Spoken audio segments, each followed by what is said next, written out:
Nós vamos também fazermos uma oração. Pedir oração aqui pela Claudete dos Santos, do Lagoão, Araranguá. Eu creio que é a irmã da irmã, né? A oração. A irmã Carlândia pede oração por ela também. Está com um pouquinho de sentindo dores, né?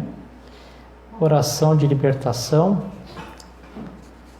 por um jovem chamado Jean Luiz Justino, de Campo d'Água Sombrio. Vamos fechar nossos olhos? Senhor Jesus Cristo, obrigado, Senhor, por mais uma vez estar na Tua presença. E agora vamos nos dirigir à Sua palavra, amém, que é santa, pura, que é fiel e verdadeira, Senhor. Te peço que nesse momento, amém, a Tua graça, Teu Espírito Santo, amém, se mova de uma forma sobrenatural neste lugar. Que o Senhor possa, meu Deus, trazer aqui o recado, a mensagem que o Senhor tem do seu coração para o nosso coração. E mais uma vez nos ensinando, Senhor, a como sermos melhores cristãos e como te servir melhor. Demonstrando para nós, Senhor, teu mistério, teu segredo, o tempo que nós estamos vivendo, como o Senhor tem sempre nos mostrado, a face de nosso inimigo. E com isso temos vencido, amém, temos visto a sua imagem. Por isso, meu Deus, podemos caminhar, amém, em perfeição na Tua palavra. Te peço, Senhor, abençoe esses pedidos de oração aqui que foram colocados diante de nós, curas, libertação, amém, todos os problemas aqui, Senhor, possam ser solucionados pelo Teu grande poder, e os Teus filhos que fizeram esse pedido possam ver, amém, e testemunhar que Jesus Cristo é o mesmo ontem, hoje e sempre será o mesmo eternamente. Esta é a minha oração e o meu agradecimento no precioso nome de Jesus Cristo, que assim seja. Amém. Vamos abrir nossas Bíblias no livro de Apocalipse. Vamos começar no capítulo 1 aqui. Durante a pregação vou ler mais algumas escrituras de Apocalipse.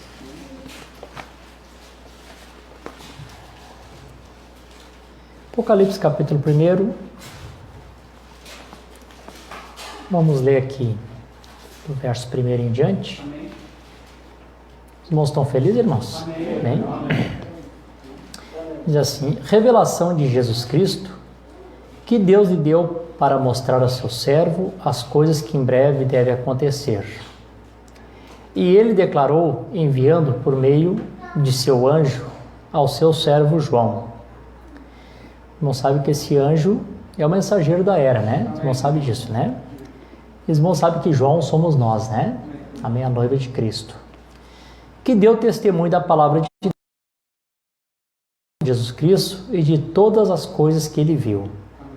Abençoado é aquele que lê e aquele que ouve as palavras dessa profecia e as guarda. Então, se alguém está um pouquinho enfadado, que nós lemos muito o Apocalipse, a Bíblia diz que, na tradução de vocês, diz bem-aventurados que lê e os que ouvem, né? Aqui na Bíblia está abençoados. E tem outra tradução que diz que felizes.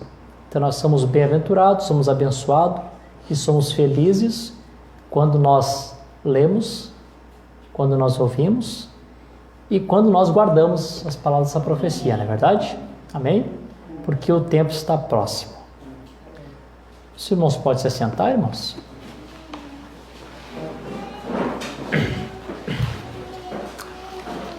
Amém.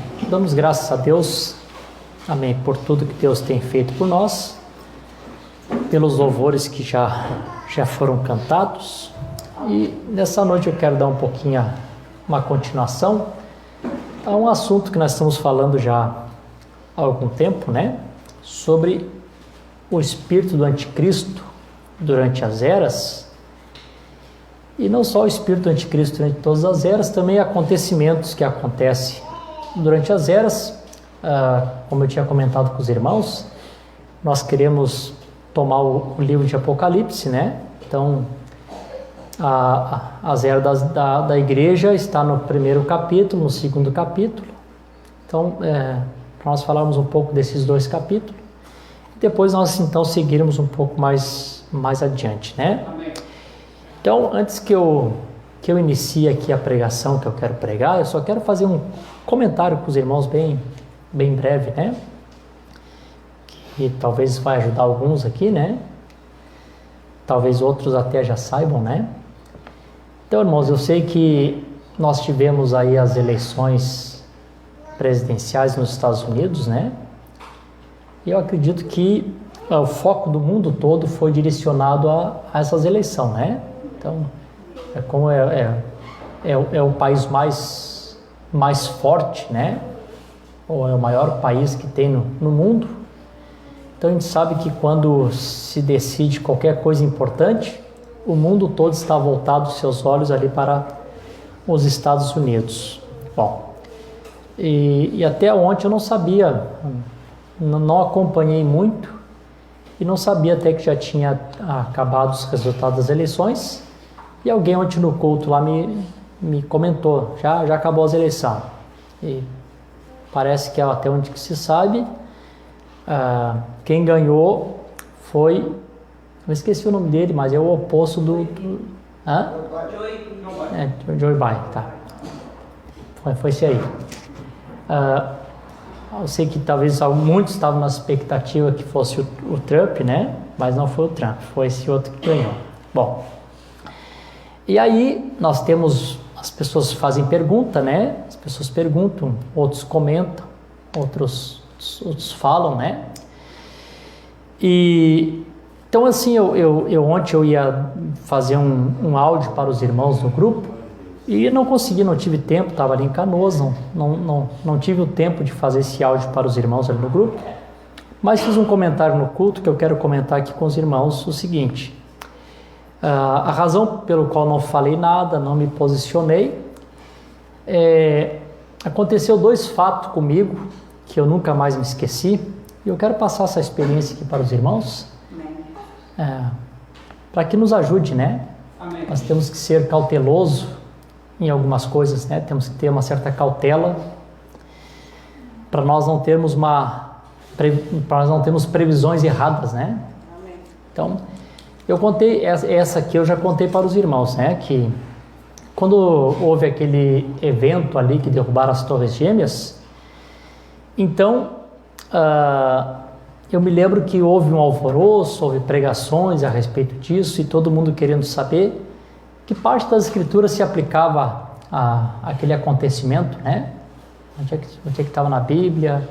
Eu vi pregadores na época pregando o acontecimento ali das Torres Gêmeas como se fosse Apocalipse ali, né? Caiu a grande Babilônia e os mercadores assistiam de longe e a gente sabe que não é, né? Essa parte de Apocalipse é lá depois da tribulação, né? Mas não foi pregadores denominacional, pregadores da mensagem, aplicando as Torres Gêmeas ao Apocalipse capítulo 18, né? E eu contei para os irmãos aqui que tinha um irmão, um amigo, e ele, eu acho que eu vou falar com esse microfone, que esse aqui tá ruimzinho, esse microfone tá com um chiado estranho. Só trocar aqui, irmão, só um pouquinho. Pode deixar fora que eu vou pegar ele na mão, tá? Sei que...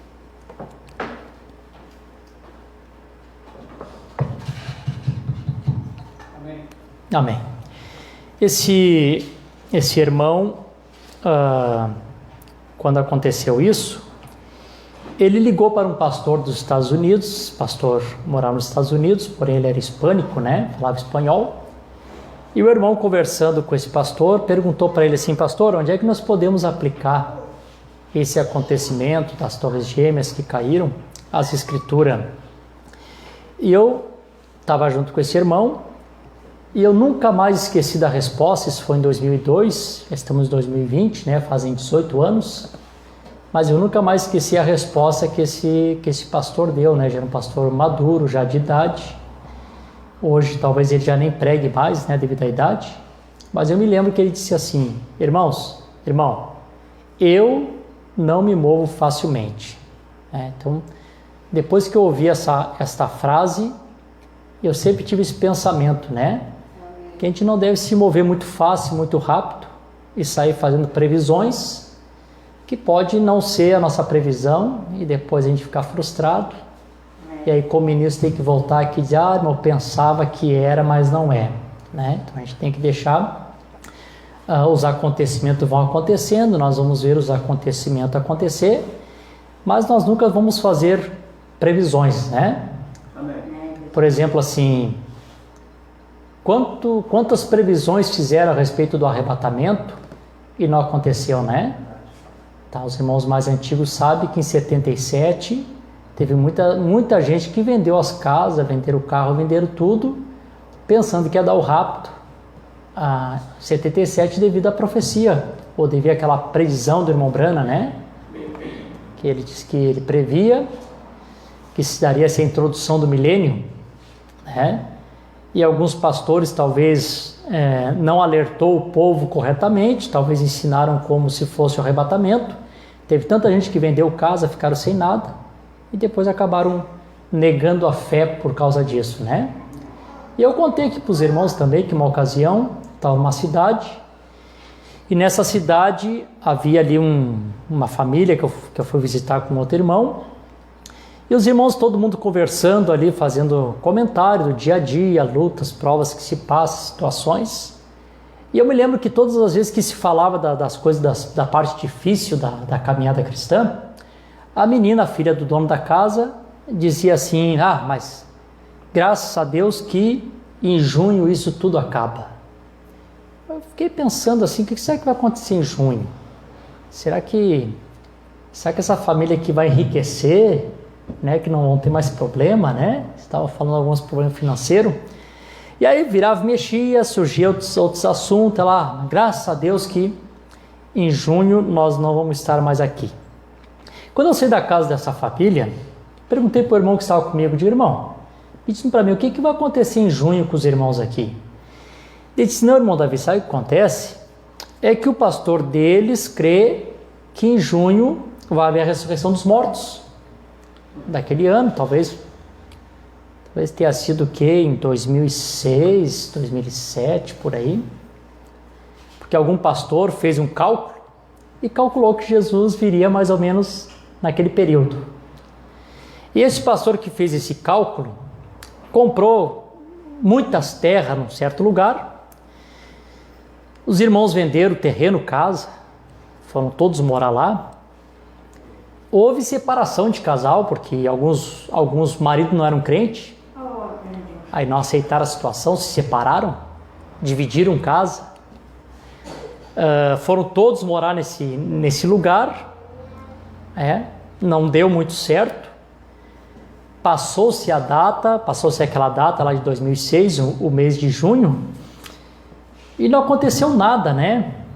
E esse outro pastor, que era o pastor dessa irmã, que estava naquela esperança, e numa noite chegou uma pessoa no tabernáculo dele, na cidade dele, e pediu que a pessoa queria aceitar Jesus, queria se batizar. E ele batizou a pessoa, mas ele custou a batizar. Ele dizia assim, eu não sinto mais inspiração para batizar ninguém. Eu acho que não tem mais tempo de batizar ninguém. E custou. Assim, batizou com muito custo. E depois tem que voltar atrás, né? Ele tem que se explicar para a congregação. Dizer, irmãos, não era, né? Nos enganamos. Não é em junho de 2006. Que ruim isso, né? Outro exemplo também, que eu estou dando esse exemplo para os irmãos, que eu sei que vocês veem muito isso na internet, né? Deve ser o que mais está rolando na internet, esse assunto, né? E parágrafos sobre esse assunto. Então, isso é para os irmãos se tranquilizarem, não se moverem facilmente do entendimento de vocês.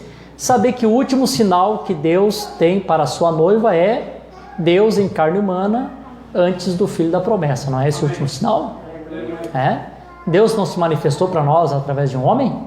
Se manifestou, né? Esse foi o sinal da noiva. Amém?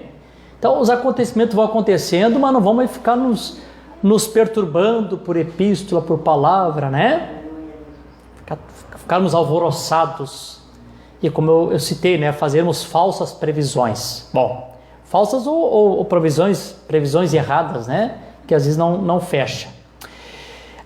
Teve um irmão, um pastor, num certo país, do grupo dos irmãos que creram no retorno, antes do rapto, né? Então ele reuniu os irmãos que o profeta ia ressuscitar. E todo mundo daquela localidade, praticamente todo o país, todos eles vivem quase que num companheirismo só. É um país aqui da América Latina que quase não tem divisão assim de grupos. Quase todos fazem parte de um companheirismo só. E reuniu, você imagina a nação toda com quase todos os grupos. Reuniu numa certa data, num certo lugar, e os irmãos foram na esperança, né? Então vamos agora ter a ressurreição, o profeta vai ressuscitar, vai pregar para nós. Daqui a pouco os mortos ressuscitam, subimos no arrebatamento. Os irmãos foram nessa expectativa. E ficaram lá, e o tempo foi passando, e não houve a ressurreição.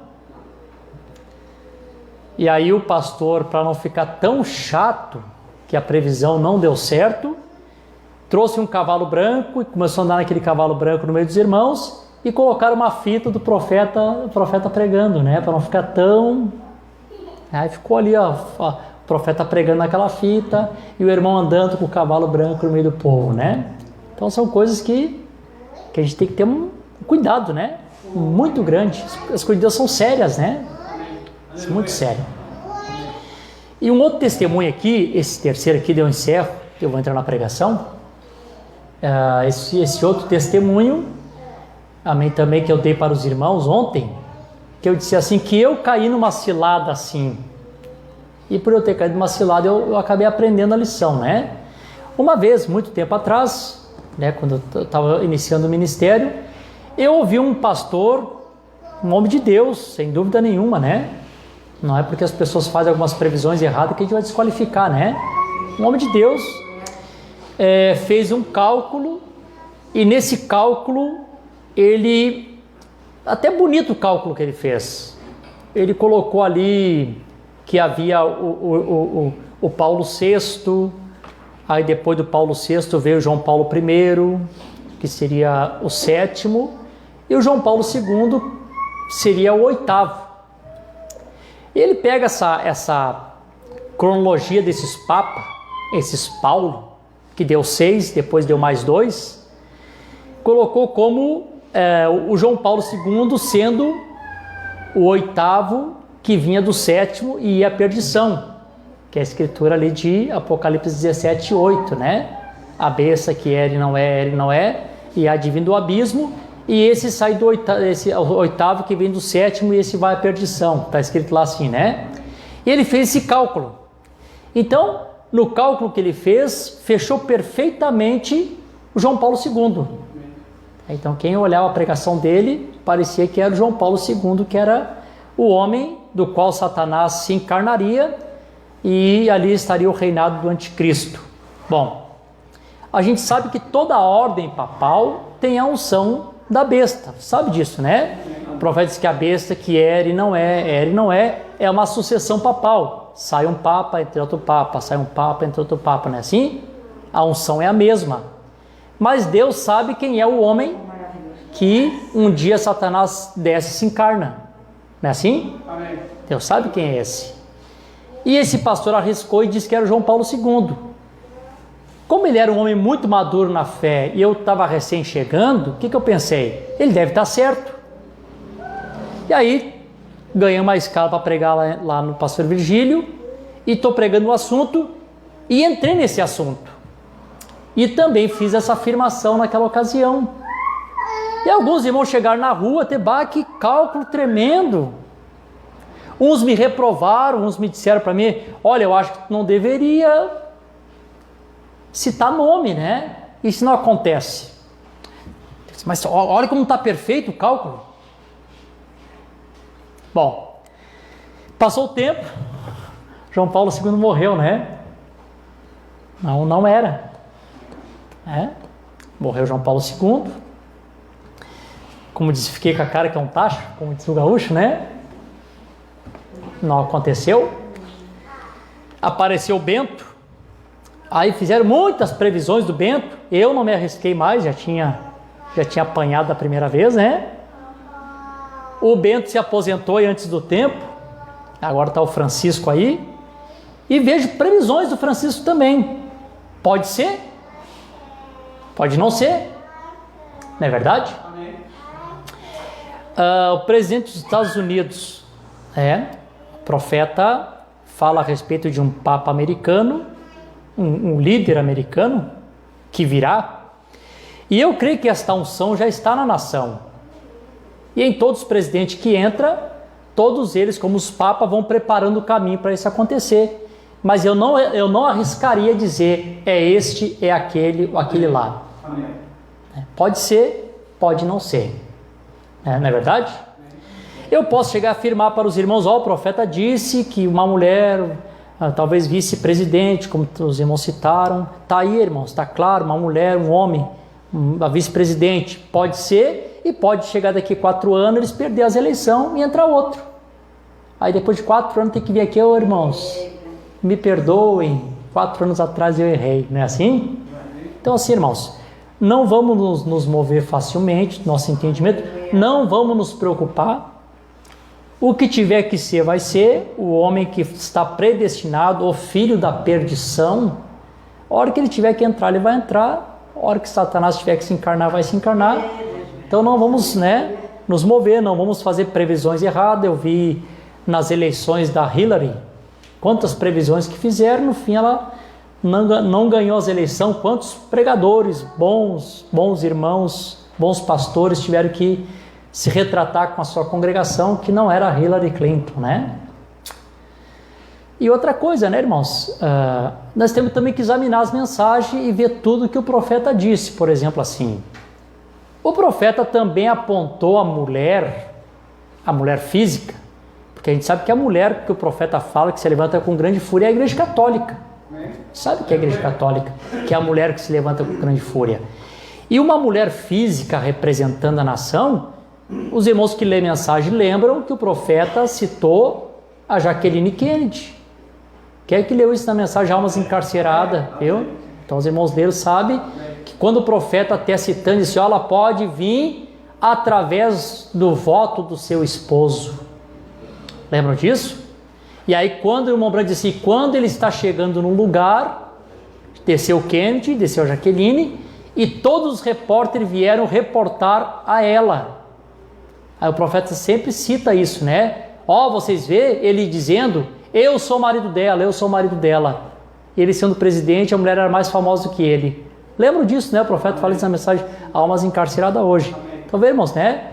Então, não podemos, de fato, né, fazer algumas previsões, colocarmos personagem que podemos errar, né? Vocês estão felizes? Vamos à continuação aqui então da nosso estudo. Só voltar aqui em Apocalipse de novo para os irmãos. Só dar uma repassada aqui no capítulo 1 e nós vamos seguir em frente. Bom, meus irmãos sabem que o livro de Apocalipse, irmãos, ele é a Bíblia toda está contida neles. Quantos sabem aqui que a Bíblia toda está contida no livro de Apocalipse? Se nós temos o livro de Apocalipse, é como se você tivesse toda a Bíblia. Porque quando o profeta pregou o Apocalipse, ele percebeu que todas as escrituras estão aqui. Amém. Não é verdade? Amém. Nós temos aqui no 1º capítulo a revelação de Jesus Cristo, qual li, né? Que Deus deu, mostra que o mensageiro, revelando isso para João, um tipo da noiva, aqui nos primeiros versículos, né? Mostrando uma bênção para nós, que nós somos o povo que meditamos essas coisas, ouvimos essas coisas. O sistema não quer saber de Apocalipse, o sistema quer saber de bênção, cura, milagre. Então nós somos os bem-aventurados, né? Amém. Mostra que o período das 7 igrejas, no versículo 4, João é 7 igrejas, 7 era da igreja. Mostra aqui o versículo 5 de Jesus Cristo, que é fiel testemunho, primogênito dos mortos, príncipe dos reis da terra, e ele que nos amou e nos lavou do nosso pecado com seu próprio sangue. Isso aqui é a primeira vinda de Cristo. Os irmãos creem assim? Versículo 5 é a primeira vinda de Cristo. No versículo 6, e diz assim, e nos fez reis e sacerdote para com Deus seu Pai, E a ele seja a glória e o domínio para sempre. Amém. O versículo 6 é a segunda vinda. Agora o Senhor tem vindo e nós temos sido feitos reis e sacerdotes espiritual. Amém? E eu preguei esse dia para os irmãos ali no Sombrio, além do véu, e mostrei por que Deus tem nos feito nosso sacerdote. Porque o sacerdote era o único que podia passar o véu e comer do maná escondido. Amém? Estava além do véu. Então ele tem nos feito os reis e sacerdote, temos passado o véu adentro, estamos comendo esse maná que Deus tem nos dado. Esse maná que está conservado na panela dourada, né? No versículo 7, nós temos aqui a terceira vinda, que diz: eis que ele vem com as nuvens, todo olho verá, e até mesmo se lhe traspassaram. Aqui é a terceira vinda, quando ele vem para o julgamento das nações. Amém? E para introduzir o milênio. Ele diz: eu sou o alfa, o ômega, o princípio e o fim, diz o Senhor, aquele que é, o que era e o que há de vir, o Todo-Poderoso. Aqui entra milênio e entra eternidade. Então, nós temos aqui praticamente no primeiro capítulo, temos todo o quadro de Deus só no primeiro capítulo, né? Então, amém, como Deus é maravilhoso, né? Então eu vou pedir para o Jefferson colocar aqui, pode colocar aquele primeiro mapa aqui da Ásia. Não, eu vou deixar esse aqui para outro dia, esse aqui, ó. Bom, os irmãos sabem que as 7 igrejas que nós estamos falando do Espírito do Anticristo durante a Zera. Então a gente vai só falar um pouquinho sobre as 7 igrejas, mostrar algumas características delas. Hoje nós não vamos ter tempo para falar muita coisa, porque a hora já está passando, mas se Deus quiser, domingo que vem nós damos a continuação. Então os irmãos sabem que esse território aqui, onde está as 7 igrejas, aqui, ó, Efésios, Esmirna, Pérgamo, Tiatira, Sardes, Filadélfia, Laodiceia. Interessante que forma quase que um círculo, né? Parece que quando chega aqui em Laodiceia, já está perto de Éfeso, né? Mesmo que parece estar distante quando vai, mas quando retorna, está perto, né? Porque a era de Laodiceia é aquela que é restaurada, que volta à fé efesiana, né? Amém? Então nós daqui retornamos para cá, né? A fé é restaurada de novo. Os irmãos sabem que essa parte aqui, como está escrito lá em cima, essa parte aqui, essa região aqui fica na Turquia, né? Nós conhecemos hoje como a Turquia, é onde estão sitiadas as 7 igrejas. Eu não sei se vocês viram há pouco tempo, deu um terremoto muito forte lá na Turquia. Amém. Viram, né? Amém. E viram que uma das cidades que foi mais atingida foi, que hoje é Izmir, que é a mesma cidade antiga Esmirna. Amém. Né? Então houve um grande terremoto lá. E o profeta, sempre pregando para nós, a Zera, mostrou que a cidade de Laodiceia, porque aquela região é uma região de muito terremoto, a era de Laodiceia, ou a cidade de Laodiceia, ela terminou com terremotos. Você lembra que ele falou isso aí na era de Laodiceia, né? Que essa cidade ela foi destruída com terremotos. Então aqui está todas as cidades aqui, representando cada era da igreja, né? E eu não sei se os irmãos sabem, e eu estava pesquisando isso esses dias, o profeta nos citou duas cidades que estão em cima de 7 colinas. A primeira, Roma, e a outra, Cincinnati, nos Estados Unidos, não é assim? Amém. Mas eu descobri que tem uma terceira, né? Os irmãos sabem que na Turquia, né? Eu acho que a capital parece que é Istambul, que é da Turquia, né? Parece que é Istambul. Sim. Se eu estiver errado, a gente corrige depois. Mas onde é a capital da Turquia hoje, foi a antiga Constantinopla. Né? E a antiga Constantinopla foi aonde Constantino fez a sua capital. Então a gente vê que as duas capitais romanas, as duas, foram edificadas sobre 7 colinas. Tanto Roma está sobre 7 colinas, quanto Constantinopla, que hoje é a capital da Turquia, que eu acredito que seja Istambul, estão edificados sobre 7 colinas. Interessante isso, eu não sabia, até pouco tempo ali dando uma examinada na história, ali nas coisas, eu percebi que tanto uma quanto a outra estão edificados sobre 7 colinas. cumprindo a profecia que disse que a besta ela vem a mulher vem montada sobre uma besta, que ela tem 7 cabeças e 10 chifres. Os irmãos lembram que eu li para os irmãos que 7 cabeças são 7 colinas, 7 montes, né? Amém. Então está bem correto, né? Os 2 lugares que eles fazem a capital do Império Romano, ambos as duas estavam sobre 7 colinas. Amém? E quando Deus então começa aqui a trazer as eras da igreja, que o profeta pregou todas elas, os irmãos lembram de uma coisa: toda era aqui ela tem uma repreensão, toda era tem um conselho e toda era tem uma promessa no final, não é assim? Amém. Toda ela tem Deus repreende, Deus aconselha e Deus também dá uma promessa. Amém. Com exceção de uma era, né? A era de Esmirna é a única era que Deus não repreende. A era de Esmirna é uma era que não teve a repreensão de Deus. Os irmãos vão ver que ela não teve a repreensão de Deus. E os irmãos vão ver que também que teve uma era que Deus não dá nenhum elogio a ela, que é a era de Laodiceia. Essas 2 eras são eras com exceções. Laodiceia é o nosso tempo que nós estamos vivendo. De fato, olhando para essa era, olhando para esse mundão da forma que está hoje, não merece nenhum elogio mesmo. Verdade. Não é verdade, irmãos? Então, o jeito que está o sistema hoje, tanto político quanto religioso, não merece nenhum elogio. Só repreensão mesmo. Deus passa repreendendo ela o tempo todo. E o profeta diz: que tristeza!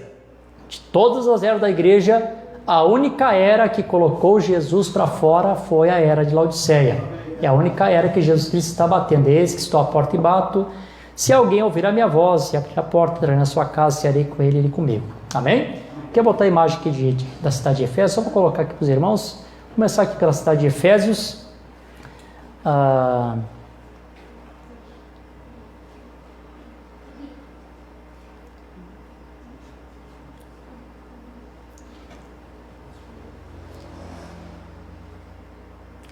Então aqui está poucas coisas que restaram, né, da cidade de Efésios, amém, que está ali na Turquia, naquela primeira cidade. Aí estão as suas ruínas, né, dessa cidade que sobrou.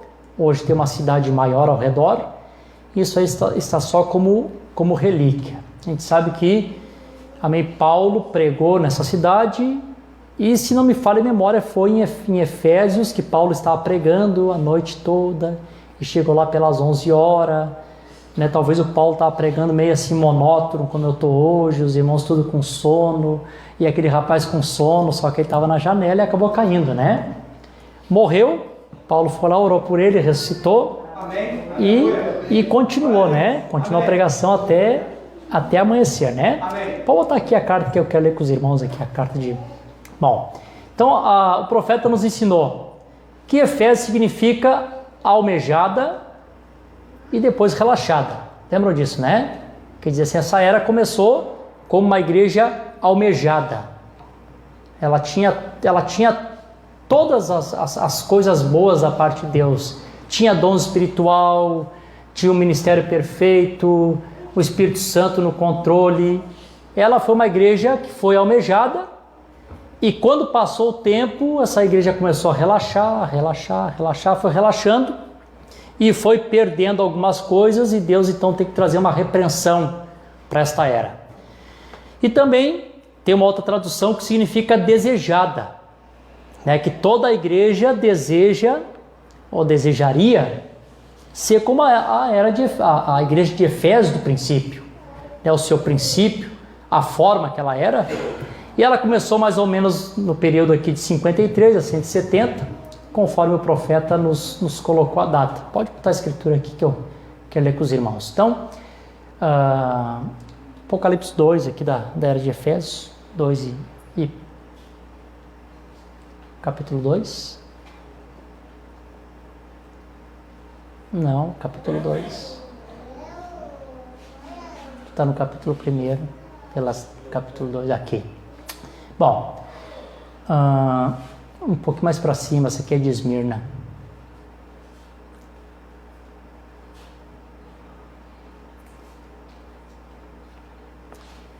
Não, aqui é o capítulo 12, pode... É o capítulo 2, versículo 1, onde é que está aí?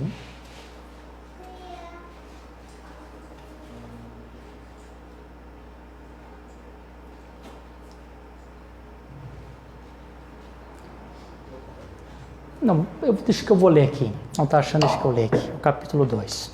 Deixa eu ler aqui para os irmãos aqui, só para a gente... Só quero mostrar algo para vocês aqui. Eu ia ler ali dos irmãos e eu acompanhando, né? Mas... Diz assim: ao anjo da igreja que está em Éfeso escreve: essas coisas diz aquele que segura 7 estrelas em sua mão direita e que anda no meio de 7 castiçais de ouro. Então nessa era Jesus Cristo estava no meio da sua igreja ainda.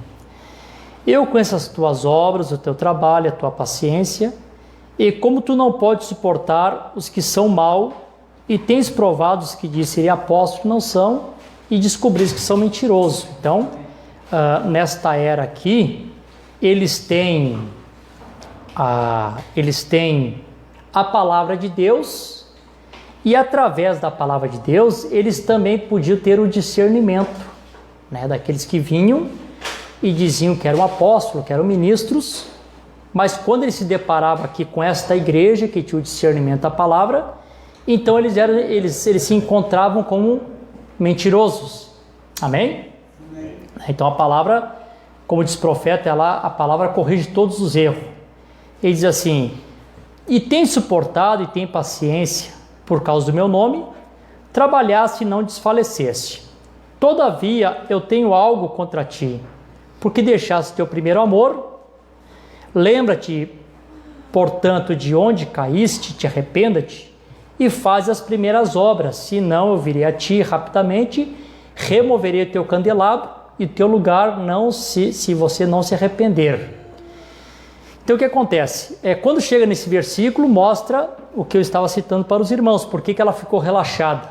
Ela começou almejada, e quando ela começa então a deixar o seu primeiro amor, e eu comentei com os irmãos aqui no primeiro culto, como que Satanás entrou, como que a lagarta começou a comer, aquele sentimento entre os irmãos, como isso aconteceu, que foi tirando esse amor do meio do povo. Então, Deus vem com essa repreensão para eles: se vocês não voltar à prática das primeiras obras, eu vou tirar o lugar de vocês do candelabro e vou dar para outro.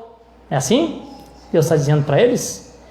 Ele diz assim: mas isto tu tens, odeia as obras dos nicolaítas, o qual também odeio. Agora que é interessante pensar. Pensem bem nisso. Deus, um Deus de amor, de compaixão. Agora, esse Deus está odiando aqui alguma coisa, né? Está odiando aqui alguma coisa e está querendo que o seu povo também o odeie. Então vamos deixar uma coisa bem clara: Deus não odeia as pessoas, Deus odeia as obras que eles estão fazendo aqui. Então assim, eu odeio as obras dos nicolaítas. Não faz dizer que ele odiava as pessoas que faziam parte. Os irmãos compreendem isso? Então eu odeio as obras e eu odeio aquilo que eles estão fazendo, né? Porque o que eles estão fazendo não é bom e vocês devem odiarem também. Por que Deus odeia? Irmão, porque Deus sempre odeia um falso ensinamento, uma falsa doutrina, né? Aquela obra dos nicolaítas que estava iniciando ali era uma falsa doutrina que estava acontecendo, né, no meio do povo, como nós falamos aqui, amém, sobre esse engano, né? Interessante, tem um templo aqui, bota aquele templo, que eu só quero mostrar aquele templo aqui de Efésios aqui, esse templo aqui, esse templo aqui, irmãos, para quem não sabe, foi um templo que foi edificado em Efésios, e esse templo aqui foi edificado hoje para Maria, né? Esse templo aqui é o templo da Maria, que eles consideram Maria a mãe de Deus. Então, vem católicos, peregrinos do mundo todo para fazer uma visita nesse santuário aqui de Maria. Então, aqui nesse lugar, aqui nessa cidade, onde está esse templo aqui, o templo de Maria, nesse mesmo lugar havia um templo da deusa Diana. Lembram? Amém. De Atos, capítulo 19, versículo 27. Amém. Que Paulo chegou ali e, como em Efésios, começou a pregar a respeito de Jesus Cristo, foi falando de Jesus Cristo, foi falando de Jesus Cristo, e daqui um pouquinho havia um orifício que fazia imagens ali da Diana, e ele começou a perder o seu lucro, porque as pessoas começaram a aceitar Jesus, e daqui um pouquinho ele disse assim: olha, esse homem tem blasfemado contra, tem acabado com o nosso negócio e também tem acabado com a nossa deusa, né? Dizendo que ela não é tão deusa assim, né? Então Paulo reprovou, né, a deusa Diana.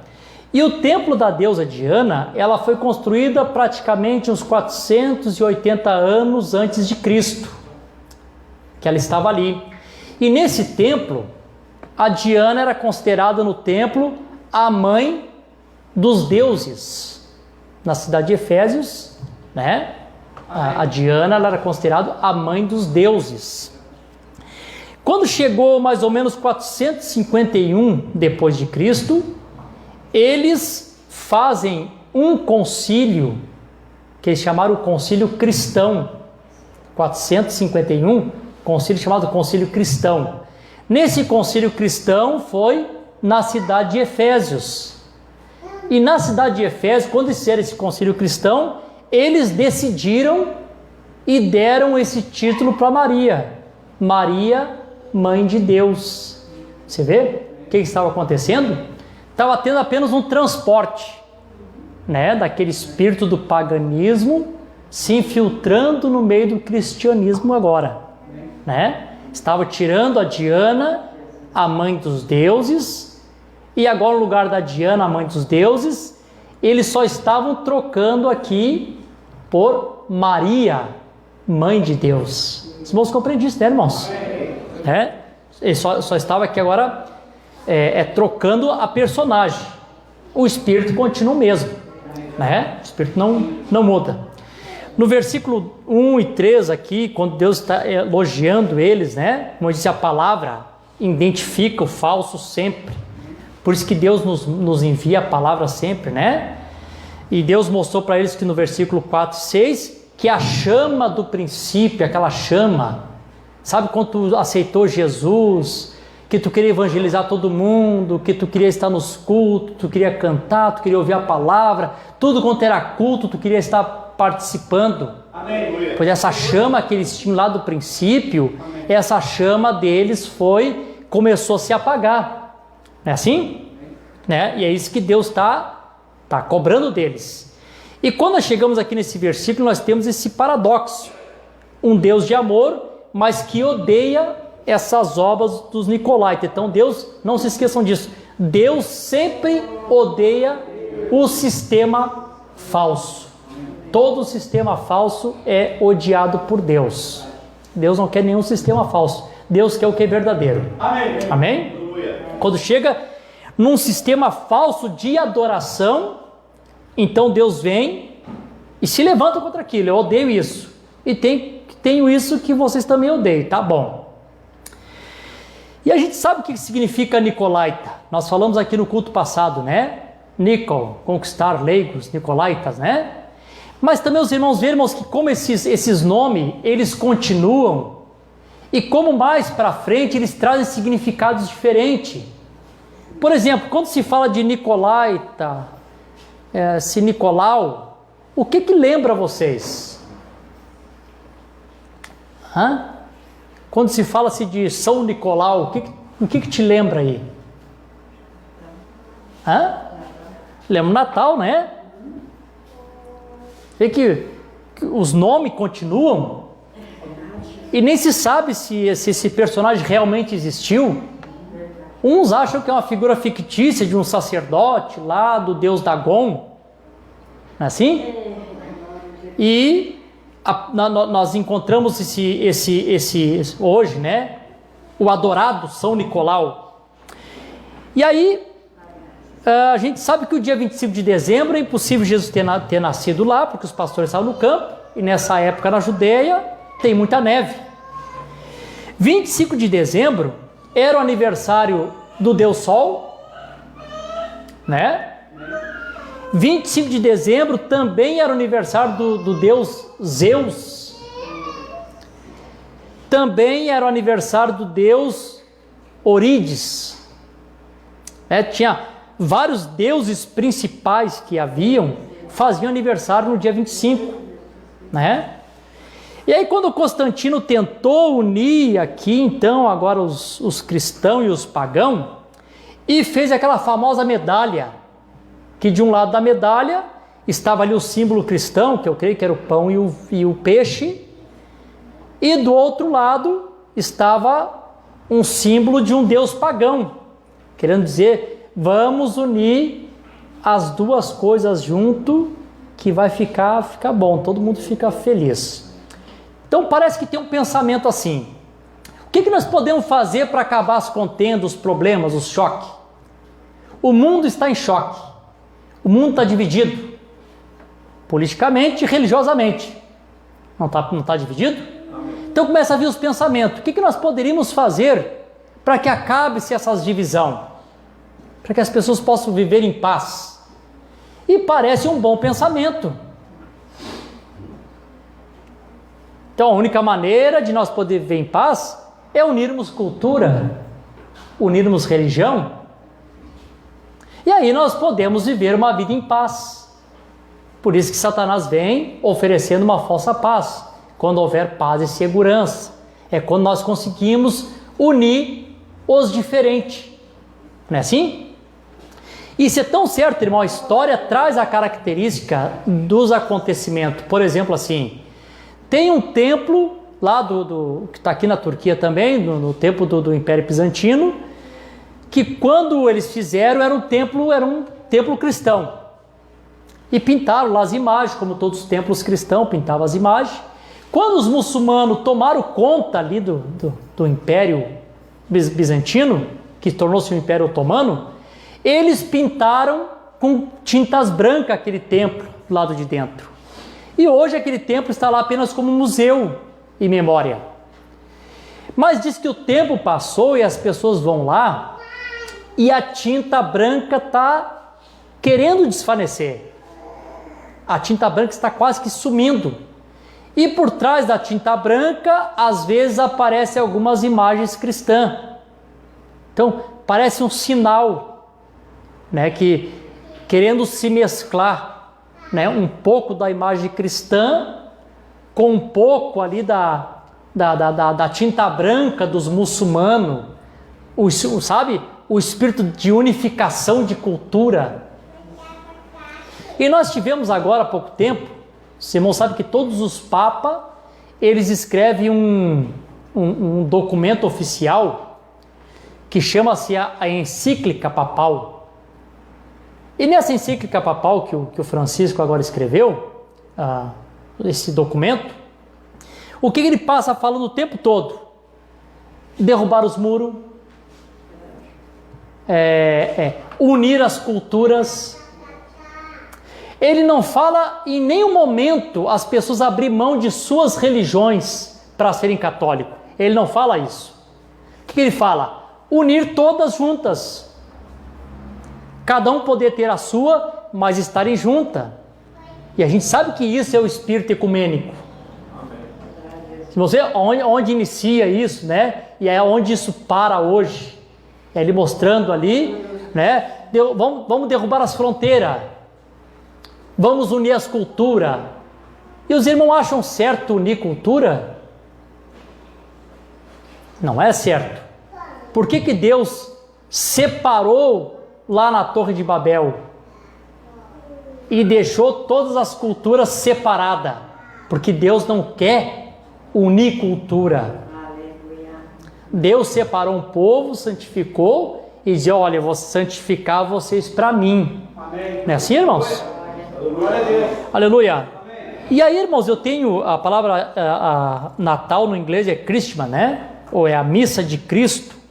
Mas vocês sabem que Cristo não tem mais nada a ver, nunca teve a ver com esse Natal. Quem é que é adorado nesse Natal? Papai Noel? São Nicolau? Não é assim? Hoje fala para uma criança a respeito de Natal, o que ele vai dizer? Papai Noel, vai me dar presente. Não é assim, irmãos? É? Então a gente vê que é aquele mesmo Espírito que vem, ele vem se rastejando. Então quando a gente olha, Deus diz assim, essa obra que tem aí, que vocês odeiam, eu também odeio essa forma errada de adoração que as pessoas estão adorando. Então, irmão, essa coisa do Papai Noel, esse sistema natalino hoje, é uma obra que Deus continua odiando ainda. Amém, aleluia. Deus continua odiando. Não é assim? Amém. Ele odiou lá no princípio, continua odiando. Eu sei que alguém pode me dizer para mim, eu li um certo relato da irmã Rebeca, que ela falou da árvore de Natal, tudo bem. Mas quando o profeta estava no púlpito debaixo da inspiração, ele chamou tudo de paganismo. Amém, aleluia. Você pode dizer, mas eu li o relato, a árvorezinha de Natal e tal. Mas quando o profeta estava debaixo da inspiração, no púlpito ele disse, isto é paganismo. Amém, aleluia, aleluia. E eu nunca gostei de fazer culto de Natal. Todos os Natal eu libero a gente, não vamos ter culto de Natal. Né? Aniversário de Jesus Cristo, dia 25. Nicolaísmo. Deus odeia essas coisas. Amém. Não é assim, irmãos? Amém. E se Deus odeia, Ele quer que nós odiamos também. Aí ficamos todo mundo faceirinho com o Natal, com o Papai Noel. Deus nos ajude, né? Eu sei que essas coisas é difícil, mas é a verdade. Amém. Todo mundo gosta, né, de comemorar um Natal. Aleluia. Louvado seja o nome do Senhor Jesus Cristo. Pode colocar aqui a era de Esmirna, agora sim tenta colocar Esmirna. Aqui está a cidade de Esmirna, vou me apressar aqui. A segunda era. A Esmirna, pode colocar aqui o significado do nome dela. Esmirna significa, o profeta disse que era amarga, né? Amarga.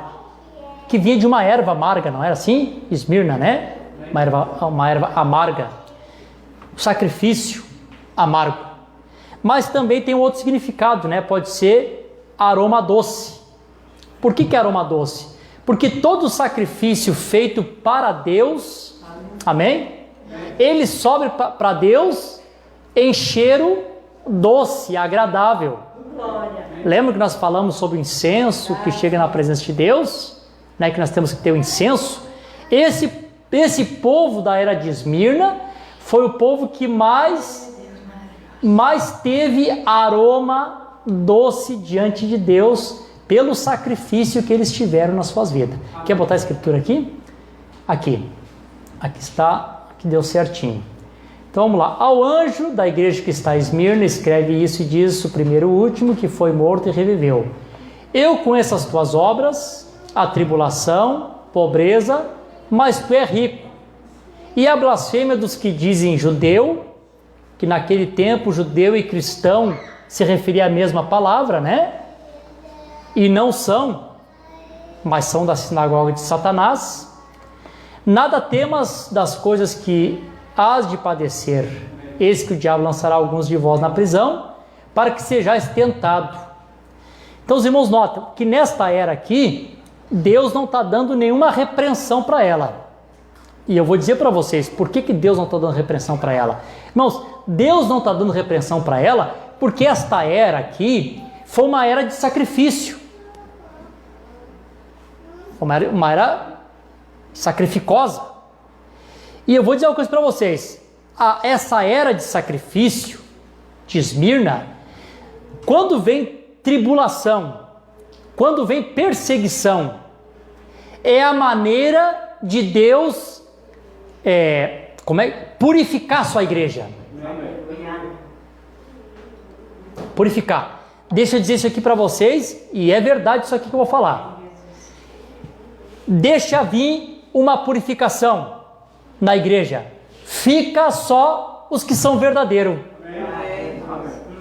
Quando vê essa perseguição que nós estamos falando aqui, que eles seriam atribulados e eles tinham que ser fiel até a morte para receber a coroa da vida. quando chega nesse período aqui, todos aqueles que pareciam que eram, mas não era, não conseguiam mais fazer parte desse grupo. Porque a tribulação sempre purifica a igreja de Jesus Cristo. Amém, Jesus? Aleluia. Louvado seja o nome do Senhor. Vocês estão felizes? Amém. Bom, diz aqui que eles teriam a tribulação e eles teriam 10 dias, né, desse período de tribulação. Você não sabe que esses 10 dias o profeta disse que é 10 anos. Quem é que já leu?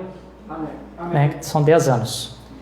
Então essa tribulação começou quando um imperador chamado Diocleciano decretou uma perseguição completa aos cristãos, desde 303 a 313.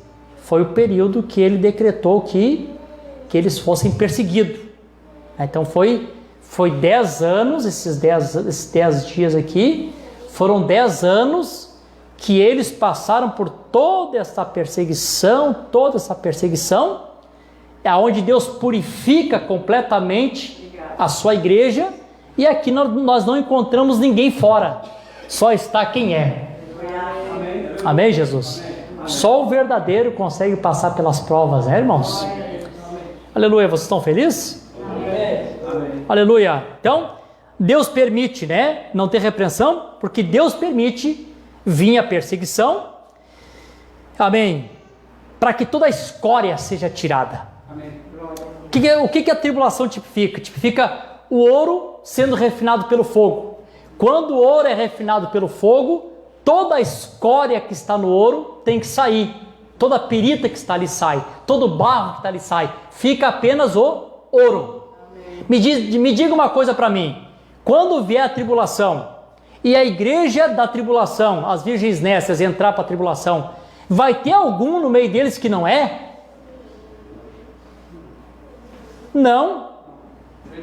Porque eles não podem os que não são, não podem sofrer a tribulação. Quando vem a tribulação, eles saltam fora. Não faço parte desse grupo. Quero comer e quero beber. Não é assim? Não vou passar fome. Não vou deixar de ganhar a vida.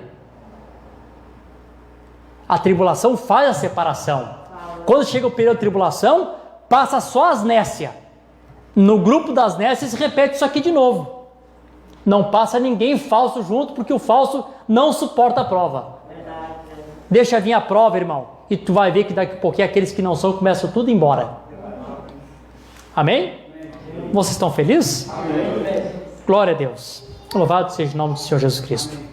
Deixa eu falar rapidamente aqui de Pérgamo, e daqui a pouco eu encerro. Vou botar aqui o outro capítulo rapidinho, só para me repassar aqui. Amém. Vamos lá, irmãos, vamos se animar. Amém. Repreenda o sono. Amém. Você vai chegar em casa e ficar acordado até meia-noite. É só aqui que o diabo coloca sono, viu? Aqui estamos na cidade de Pérgamo. Amém. Também são poucas ruínas que sobrou de Pérgamo. Amém. Pode botar a escritura, quero ler a escritura com os irmãos aqui. Pérgamo, o profeta disse que era casamento. Lembram disso? Casamento, né? Casamento, quando igreja e Estado se casam. Quando houve aquele casamento entre o Estado e a igreja, foi exatamente que na era de Pérgamo. Também, o significado dela também significa elevação ou elevar. Foi o tempo que começaram a elevar o homem superior a Deus. Também aconteceu nesta era aqui. Acontece essa elevação, né? O homem passa a receber divindades. Amém? As divindades de Deus. Amém? Por exemplo, assim, o profeta mostrou para nós o que aconteceu aqui na era de Pérgamo. Na era de Pérgamo, ou nessa cidade de Pérgamo, quando houve aquela conquista dos medos e persas na Babilônia, aqueles sacerdotes babilônicos saíram de Babilônia, porque eles não foram mais aceitos, e todos eles foram para Pérgamo. e depois nós vamos ler ali mais adiante, por que ali se tornou-se o trono de Satanás, né? Veio todos aqueles sacerdotes ali, que pertenciam à Babilônia, e estabeleceram os seus cultos na cidade de Pérgamo. E eles usavam uma roupa com desenho de peixe, e aquela mitra que eles colocam na cabeça, que parecia a cauda ou a boca de um peixe, aquela mitra, aqueles sacerdotes ali, né? Aleluia! Olha que interessante isso aqui, irmãos. Preste atenção aqui para você ver onde é que isso aqui dá. E diz que havia ali os sacerdotes, aquele sacerdote, não lembro o nome do sacerdote que tinha ali, que eles tinham um título. E o título desse sacerdote chamava-se Pontífice Maximus, que significava a ponte principal, né? Uma ponte entre os céus e a terra. Os irmãos entendem isso? Amém. Pontífice Maximus, né? Essa ponte. Eles eram os homens que faziam a ponte entre as pessoas da terra para o céu. Eles que tinham esse domínio. Esse sacerdote tinha uma espada na sua mão de 2 gumes, com uma serpente enrolada.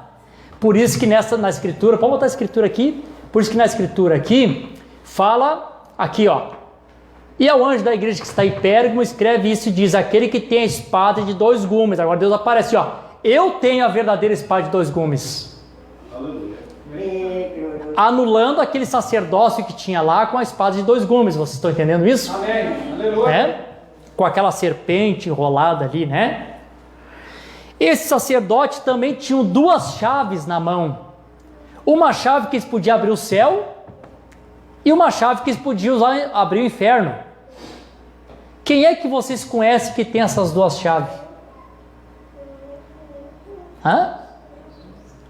Não, na figura aqui, nessa figura falsa aqui desse.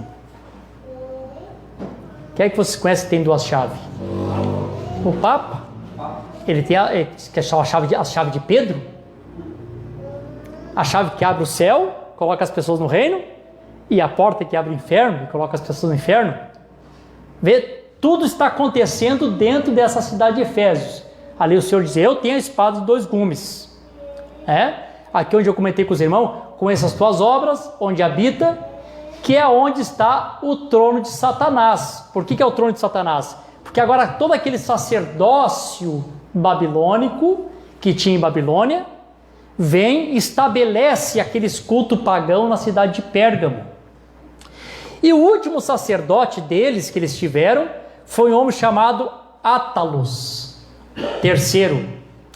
Esse Átalos, quando ele percebeu que a Roma estava conquistando, o Império Romano estava conquistando a eles, para que ele não morresse, ele cede esse título de Pontífice Máximo ao imperador romanos. Amém? Se você for hoje lá na Roma, você vai ver que todo o nome dos imperadores que está escrito, eles iniciam PM. Todos eles receberam o título de Pontífice Máximo. Todo imperador, ele era uma ponte entre as pessoas e o céu. Por isso que os imperadores eram venerados como se fossem deuses. Os irmãos compreendem isso? Amém. Eles eram venerados porque eles estavam ali como a ponte. Todos eles eram Pontífice Máximos.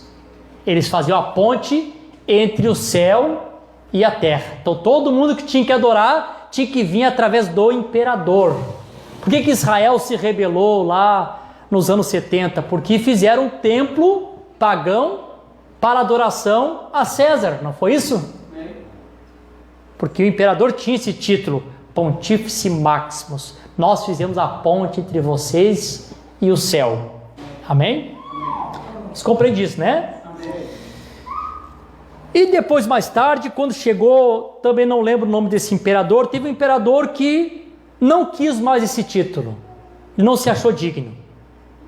Depois que ele não se achou digno, quando colocaram um certo papa, também não me lembro como é que era o nome dele, foi o bispo de Roma, ele vem e traz esse título de novo agora para o papado romano. E todos os papas que estão lá, você vai ver a história de todos os papas, vai estar assim, ó, PM, João Paulo II, PM, João VI, PM, Pio XII. Por que todos eles trazem esse PM? Porque todos eles são considerados pontífice máximos. Vê, irmão, de onde é que vem? Amém. Estou compreendendo, irmãos? Amém. Vocês estão felizes? Amém. Amém. Eles tomam as duas chaves, né? Que esse aqui é de Pedro. E aquela mitra na cabeça que o Papa usa, aquilo ainda é a mitra do deus Dagon. Amém. Aquele mesmo Deus que veio lá do Império Babilônico e se estabeleceu ali em Pérgamo. Que coisa, né? Amém. Aleluia. Então ali estava o trono de Satanás, né? Babilônia, Babel, portal do céu, culto pagão, começado lá por Nimrod, né? Aqui está outra parte, que não negaste a minha fé, ainda nos dias de Antipas, minha fiel testemunha. Lembra que o profeta faz um curto comentário a respeito de Antipas. Quem é que leu aqui o profeta fazendo comentário? Amém. Falou assim, talvez um irmão, né, fiel a Deus, que morreu, tal e tal e tal, sim. Mas também, irmãos, tem um detalhe importante, que você não esqueça mais disso. A palavra Antipas também significa antipontífice. Pessoas que não aceitavam esse pontificado de um homem. Amém. Aleluia. Pessoas que se negavam que um homem fosse a ponte entre os céus e entre o homem e Deus, entre o homem e o céu. São pessoas que morreram, né? Porque não aceitavam esse pontificado. Não, nós somos contra isso. Não aceitamos que um homem tem esse direito de representar entre os céus e a terra e nós dependemos dele. Então essas testemunhas são mortas por isso, né? Aleluia. Vocês estão felizes? Amém. Amém. Aleluia. Boto com a outra parte aqui. Mas algumas poucas coisas tenho contra ti, porque tens lá os que seguem a doutrina de Balaão. Nós falamos a semana passada, né?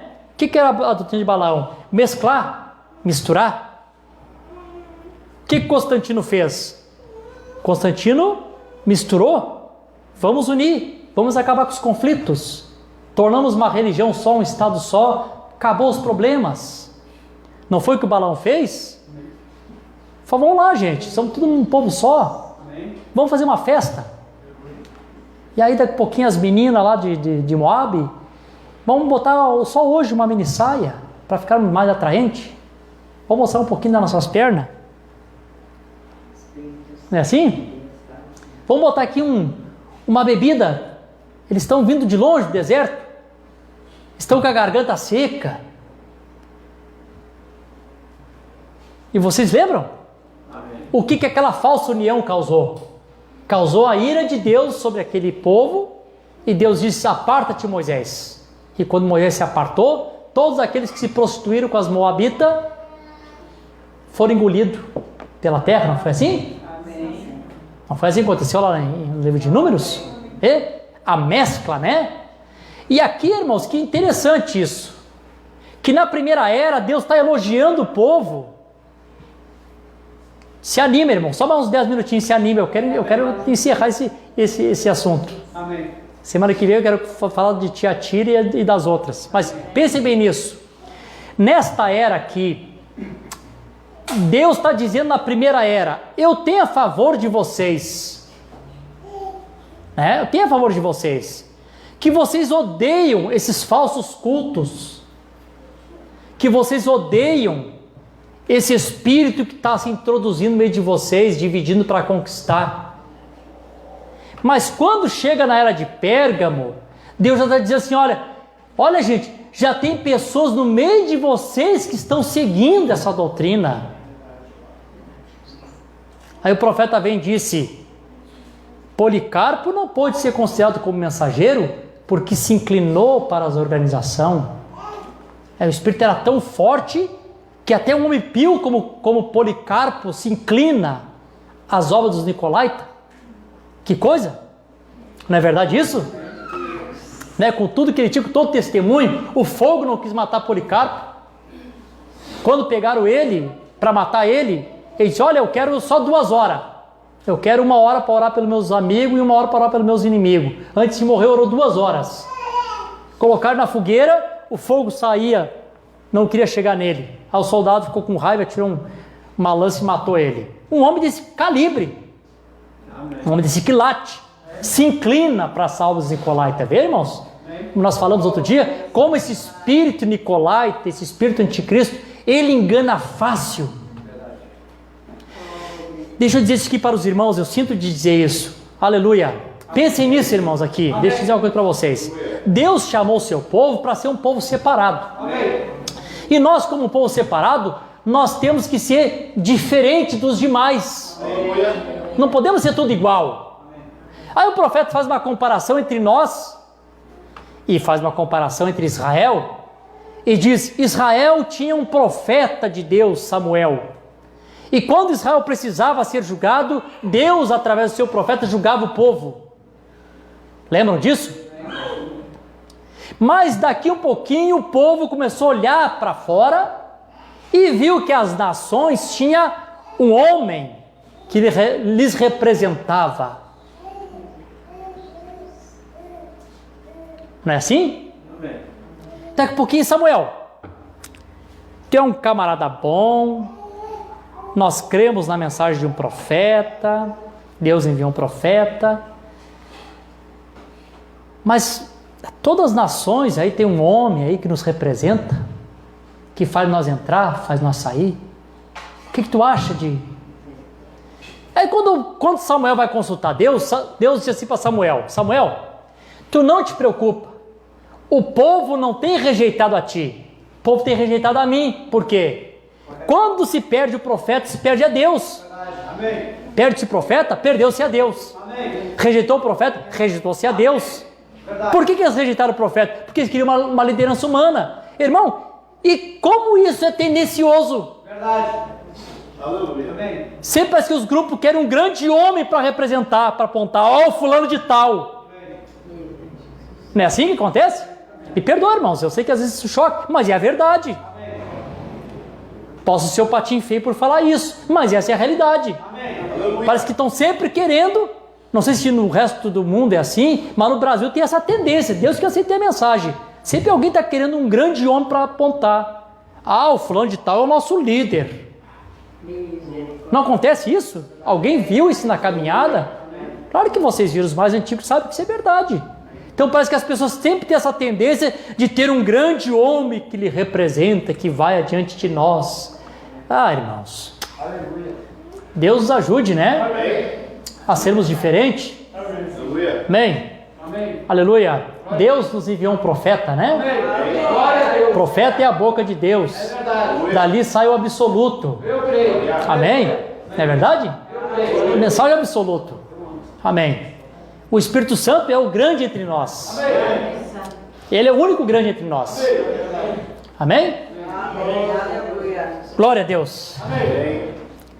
Então, amém. Quando chega aqui, Deus está dizendo para eles, né? Vocês têm essa doutrina do Balaão, esta mescla, esta mistura, né? Ensinou Balaque ali a lançar tropeço.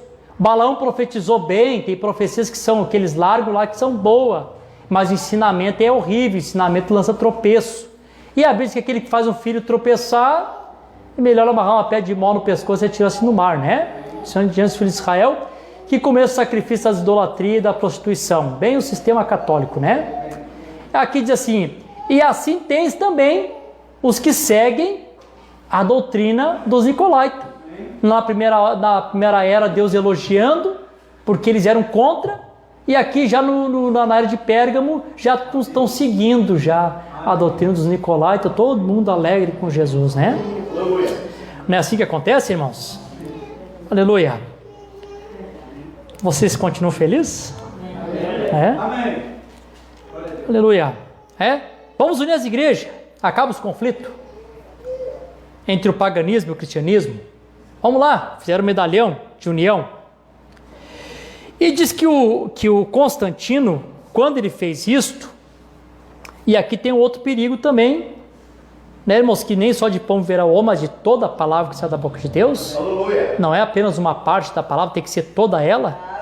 Ele conseguiu um sacerdote lá chamado Eusébio, e esse Eusébio escreveu partes da Bíblia que interessava, apenas umas partes. Você não vê isso acontecendo? Amém. Pessoas que pegam parte da Bíblia, partes da mensagem, faz ali 50 cartas e manda, né? Manda aquelas cartas lá para todos os bispos que tinha. Que coisa, né? Uma maneira bem boa de ele poder unir o povo naquela ocasião. Foi um documento, como se chama, um documento ecumênico. Aleluia.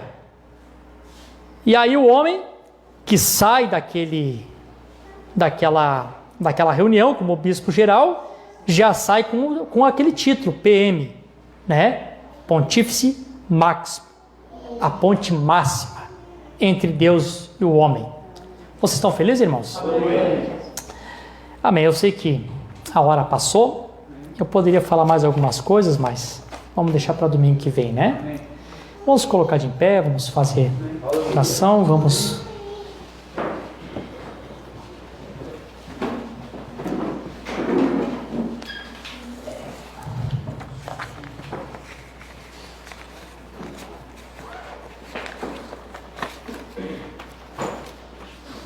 Amém. Fechamos nossos olhos. Senhor Jesus, obrigado, Senhor, por essa noite abençoada que o Senhor tem nos dado.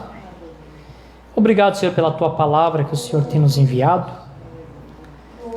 Eu sei que nós podemos falar da Tua palavra, podemos citar os acontecimentos, fato, mas sei, meu Deus, que necessitamos que o Teu Espírito Santo esclareça, abra o entendimento, para que as pessoas possam compreender, saber o que Deus está mostrando, o que Deus está falando, como que esse espírito do anticristo vem se arrastejando durante todas as eras.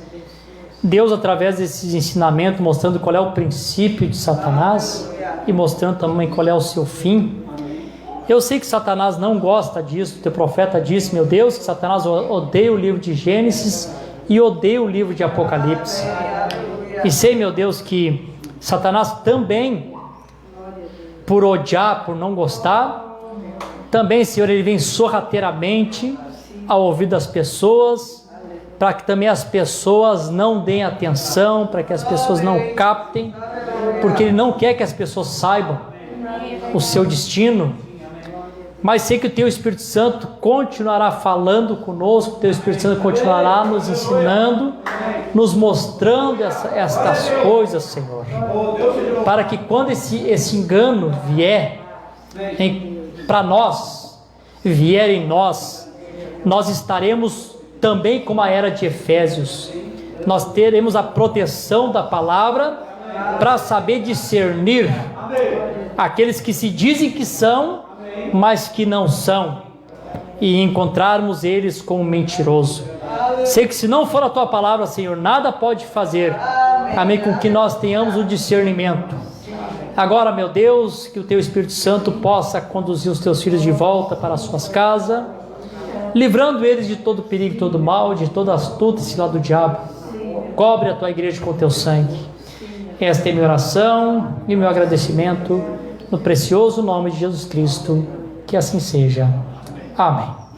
Deus abençoe a todos. Estão despedidos com essa oração. Os irmãos podem sair na ordem.